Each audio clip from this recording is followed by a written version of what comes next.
एक UPSC aspirants जो पूरी जोश के साथ गांव से बाहर किसी दूसरे शहर तैयारी करने के लिए जाता है, तो वहां जाने के बाद वहां का भीड़ को देखकर, वहां का कंपटीशन को देखकर उन्हें लगने लगता है कि मैं इस एग्ज़ाम को क्रैक नहीं कर पाऊंगा। अरे लोग इतने सालों से यहाँ मेहनत कर रहे हैं, तो उनका नहीं हो रहा तो मेरा कैसे होगा। तो अगर आपको भी ऐसा लगता है तो इस कहानी को पूरा ज़रूर सुनना। इस कहानी को सुनने के बाद मैं गारंटी के साथ कहता हूँ कि आप अपने लाइफ में सफल ज़रूर हो जाओगे। तो चलिए वीडियो को शुरू करते हैं। दोस्त, एक लड़का जो एक छोटे से गांव से बिलोंग करता था। इनकी फैमिली बैकग्राउंड भी उतनी अच्छी नहीं थी, लेकिन इनका भी एक सपना था कि मैं यूपीएससी एग्ज़ाम क्रैक करके देश की सेवा करूं। और फिर इसने यूपीएससी की तैयारी करने के लिए अपने माँ बाप से दूर यूपीएससी की दुनिया दिल्ली चला गया। लेकिन दिल्ली जाकर इसने हजारों लाखों की भीड़ देखी कि कैसे स्टूडेंट इधर से उधर जा रहे हैं, कितने स्टूडेंट कोचिंग जा रहे हैं और कितने स्टूडेंट स्टडी मटेरियल खरीद रहे हैं। और ये सारे भीड़ यूपीएससी एस्पिरेंट्स का ही था। ये सब देखकर ये हताश हो गए, ये घबरा गए हैं। ये इतनी भीड़ को देखकर, इतने कंपटीशन को देखकर डिप्रेशन में चला गया और इनके दिमाग में सिर्फ नेगेटिव बातें चलने लगी। इसे रात भर नींद नहीं आने लगी। ये यही सोचने लगे थे कि ये लोग इतने सालों से मेहनत कर रहे हैं और इनका सिलेक्शन नहीं हो रहा तो मेरा कैसे होगा। अरे मेरी तो बैकग्राउंड भी अच्छी नहीं है।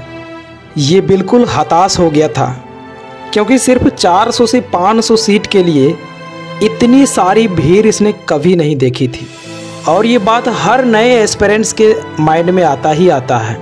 लेकिन फिर कुछ समय बाद इसने ठंडे दिमाग से सोचा कि अगर मैं यहीं से लौटकर वापस चला गया तो ज़िंदगी में मैं कभी भी आईने को नहीं देख पाऊंगा, क्योंकि जब मैं आईने को देखूंगा तो उसमें मेरा चेहरा नहीं बल्कि एक फेलियर दिखेगा। उसमें ये दिखेगा कि मैं डरपोक था, डर की वजह से मैं तैयारी नहीं किया और मैं अपने माँ बाप से बोल कर आया हूँ, उन्हें सपना दिखा कर आया हूँ कि तेरा बेटा आईएएस बनकर ही लौटेगा, तो मैं बिना आईएएस बने कैसे चला जाऊँ। ये नहीं हो सकता। दोस्त, फिर इसके अंदर यूपीएससी क्रैक करने का जोश आ गया और इसी सोच के साथ तैयारी करना शुरू कर दिया और इसने पूरी मेहनत और डेडिकेशन के साथ तैयारी करने लगा।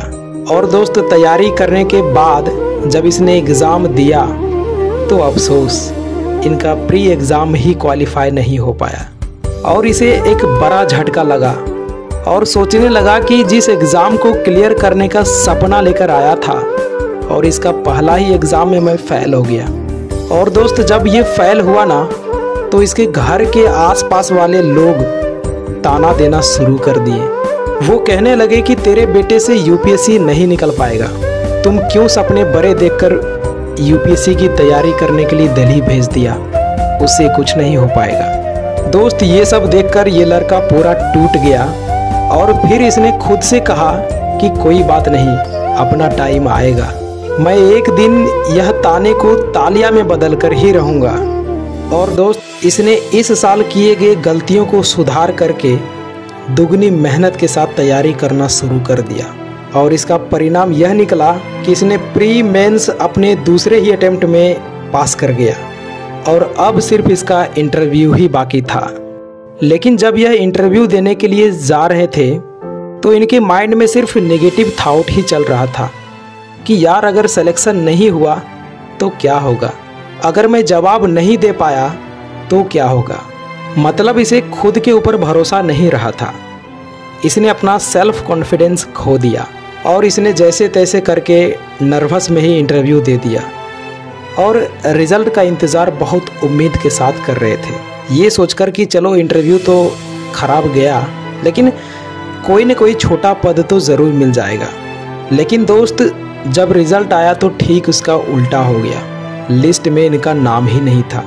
इसके बाद ये लड़का खुद को संभाल नहीं पाया, इनका सारा सपना चूर चूर हो गया और इनके साथ इनके माँ बाप का भी सपना टूट गया।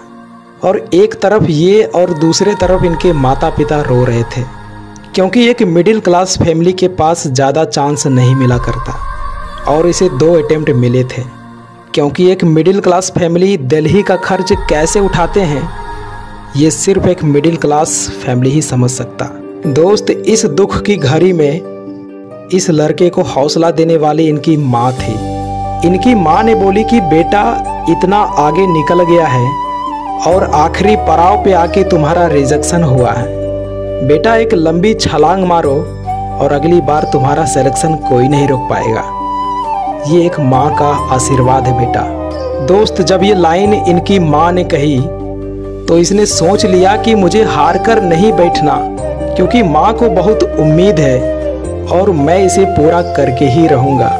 दोस्त, इसने फिर से दिन रात करके तैयारी करना शुरू कर दिया, क्योंकि एक एग्ज़ाम के चलते अपने माँ बाप के आंखों में आंसू आना ये कोई बर्दाश्त ही नहीं कर सकता। और इसने इस बार इतना मेहनत किया कि इसका सिलेक्शन होने से इसे खुद यूपीएससी भी नहीं रोक पाया और 72 रैंक के साथ आईएएस अधिकारी बन गया।